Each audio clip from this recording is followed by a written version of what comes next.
Hi guys, in this video I'm going to be focusing in on communicating business change to employees. I'm going to give you the 3 biggest mistakes people make and how to overcome them. This is the stuff that really works, the stuff that gets that message and that change out there, embedded, adopted. And then I'll also go into a few other things you really need to focus on if you've got significant change happening in the business and you've got to communicate to a broad number of employees. So the 3 biggest mistakes. Number 1 is if you focus on giving people lots of information rather than how they're going to actually feel about the change. Number 2, assuming the messenger is just that, just a kind of vessel for the message. And number 3 is giving people lots of information rather than taking them along a journey. So I'm going to talk through each one and what you can do, and these really are the absolute best practice. And when it comes to communicating business change, I've done tons of this across massive organisations, and it's often way more complicated than it needs to be. These are the 3 things that really make it work. So the point around giving lots of information rather than focusing on how people feel. People always start communications with, what is it we need to tell them? Let's get down everything they need to know, all the information. Not, who are we talking to here? What's their perspective? What's their starting point? Let's completely stand in their shoes from an employee's perspective who potentially knows nothing about this versus us in the management or the change team who've been probably living and breathing it for a while. What's really going to be important to them?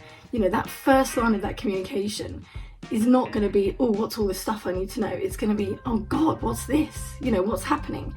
Why do I care about this? What's my immediate fears and concerns?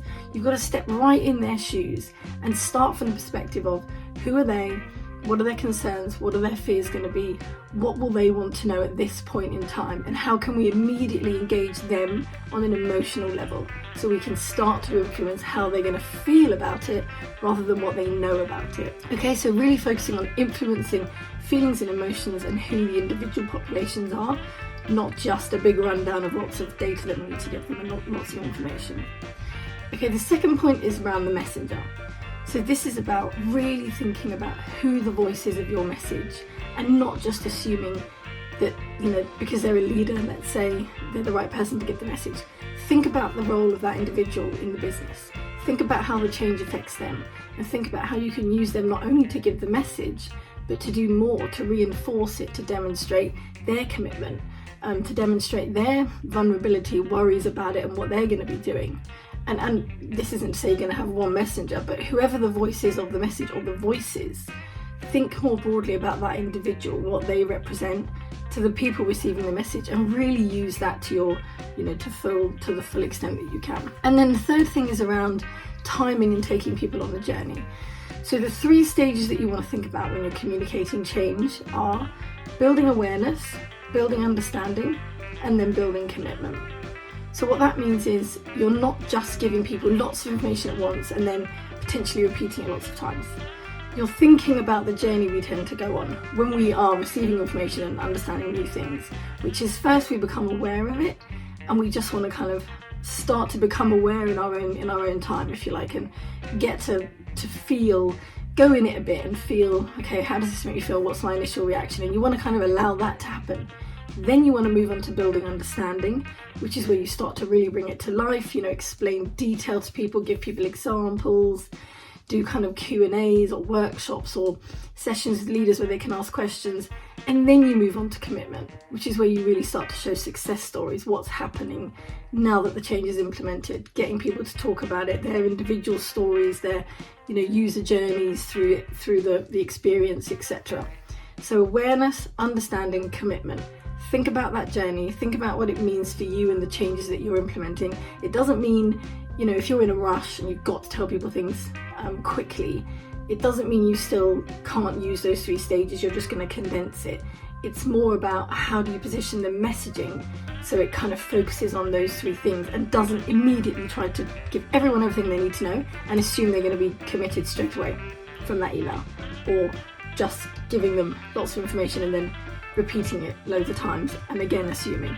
You've really got to take people on that journey. Okay, so those are the 3 main things.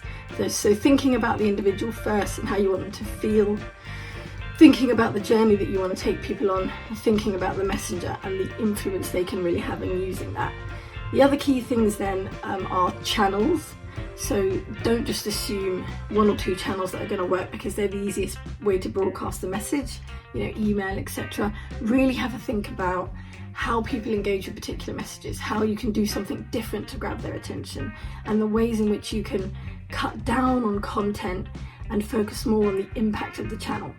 So for example, short, sharp videos of people giving snippets of information and bite-sized chunks of things for people to know is so much more effective than having a ginormous email with 15 paragraphs of stuff bolded and highlighted and nobody can go back and find it. Think also about ways in which people can go and find information for themselves after communications have happened. So we've all got that thing where we're going through the inbox trying to find, oh God, what's this? Well, I can't find it.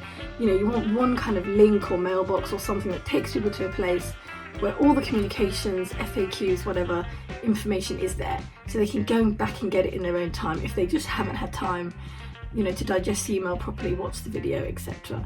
And then also think about mechanisms to get some feedback. So, if you're doing something that's going to be quite extensively communicating to employees over a period of time, give a way for them to feedback on what is and isn't working.